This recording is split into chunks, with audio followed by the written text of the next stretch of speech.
திருவள்ளுவரின் வழியில் வாழ்ந்து வாழ்வின் உன்னத நிலையினை அடைய திருக்குறளோடு நாம் என்னும் இந்த நிகழ்விலே இணைந்திருக்கின்ற உங்கள் அனைவருக்கும் முதற்கண் வணக்கம். குறள் எண் 257, அதிகாரம் புலால் மறுத்தல். மகாத்மா காந்தி அவர்களின் துணைவியார் கஸ்தூரிபாய் காந்தி. கஸ்தூரிபாய் காந்தி அவர்கள் ஜோகன்ஸ்பர்க்கில் இருந்தபோது ஒரு முறை கடுமையாக நோய்வாய்ப்பட்டார். அவரது நிலைமை நாளுக்கு நாள் மோசமடைந்து வந்தது. இந்நிலையில் மகாத்மா காந்தியை மருத்துவர் தொலைபேசியில் தொடர்பு கொண்டு தங்களின் மனைவி கஸ்தூரிபாய் உடல்நலம் பாதிக்கப்பட்டு படுக்கையில் உட்கார முடியாத பலவீனமாக இருப்பதாகவும் மாட்டிறைச்சியை கொடுக்க அனுமதி கேட்டார்.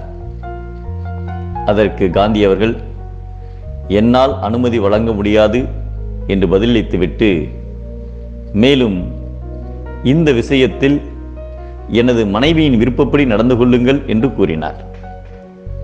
பின்னர் சில நாட்கள் கழித்து காந்திஜி டர்பனுக்கு ரயிலில் பயணம் செய்யும் போது அந்த மருத்துவரை சந்தித்தார்.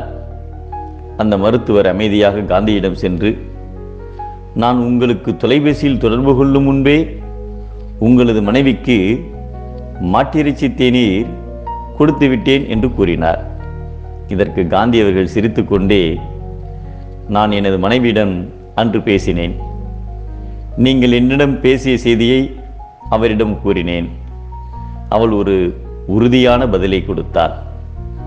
நான் மாட்டிறைச்சி தேநீரை குடிக்கவே மாட்டேன்.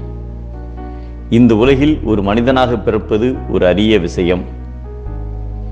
மற்ற உயிர்களை கொன்று சாப்பிட்டு எனது உயிரை வளர்க்க விரும்பவில்லை. பிற உயிர்களின் உயிரை கொன்று உண்டு என் உடலை மாசுபடுத்துவதை விட நான் உங்கள் கைகளில் இறப்பேன் என்று கூறினார் என்றார். புலால் உண்ணாமல் இருக்க வேண்டும். ஏனென்றால் உயிரினை கொல்லும் பொழுது அவ்வுயிர் புண்ணாக மாறுகிறது. எனவே புலால் என்பது மற்றொரு உயிரின் புண் என்பதை உண்ணாமை வேண்டும். புலால் பிறிது ஒன்றன் புண்ணது உணர்வார் பெறின் என்கிறார் நம் தெய்வ புலவர் திருவள்ளுவர். புலால் பிறிதொரு உயிரின் புண். காய்கறிகளே மனித உயிரின் தூண்